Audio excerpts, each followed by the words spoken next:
Sir ఎక్కువసేపు నిల్చొని ఉండడం వల్ల వారికోస్ వెయిన్స్ ఎందుకొస్తాయి? నిల్చొని ఉండడం ఎక్కువసేపు జరిగితే వారికోస్ వెయిన్స్ వస్తాయి. ఎందుకో చెప్తాను చూడండి. ఇప్పుడు ఫర్ ఎగ్జాంపుల్ ఒక పైప్ ఉందండి.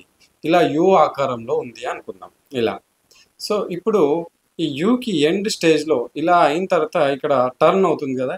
ఈ టర్న్ దగ్గర ప్రెషర్ పెడదాం. ప్రెషర్ పెడితే ఏమవుతుంది? ఇక్కడికి నుంచి బ్లడ్ వెళ్ళి ఇందులోకి వెళ్ళాలి పైన లింబ్‌లోకి. వెళ్తుందా? వెళ్ళదు. ఎందుకంటే ఇక్కడ మనం ఆపేసాం. సేమ్ అలాగే నిల్చొని ఉండడం వల్ల ఎక్కువసేపు ఏమవుతుందంటే మన పాదం ఉంటుంది కదా! పాదం పైన ప్రెషర్ పడుతుంది. అక్కడ వీన్స్ ఉంటాయి. ఆ వీన్స్ దగ్గర ఇట్లా అబ్‌స్ట్రక్ట్ అయిపోవడం వల్ల బ్లడ్ సప్లై అనేది పైకి రాదు. సో డీప్ వీన్స్‌లో నుండి కింద పాదంలో నుండి వీన్స్ కనెక్ట్ అయ్యి సూపర్ఫిషియల్ వీన్స్‌లోకి బ్లడ్ వెళ్ళి మళ్ళీ మన ఇలియాక్ వీన్స్‌లోకి ఎంటర్ అవుతాయి. సో ఈ సప్లై అంతా ఆగిపోతుంది ఇలా ప్రెషర్ పడడం వల్ల. ప్రెషర్ పడడం వల్ల ఆగిపోవడం వల్ల ఏమవుతుందంటే రిటర్న్ ప్రెషర్ ఎక్కువ అవుతుంది. అంటే ఎక్కడైతే ఆగిన చోటు కన్నా పైనకి ప్రెషర్ పెరగడం వల్ల ఆ వారికోస్ వీన్స్ అనేవి వాస్తాయి.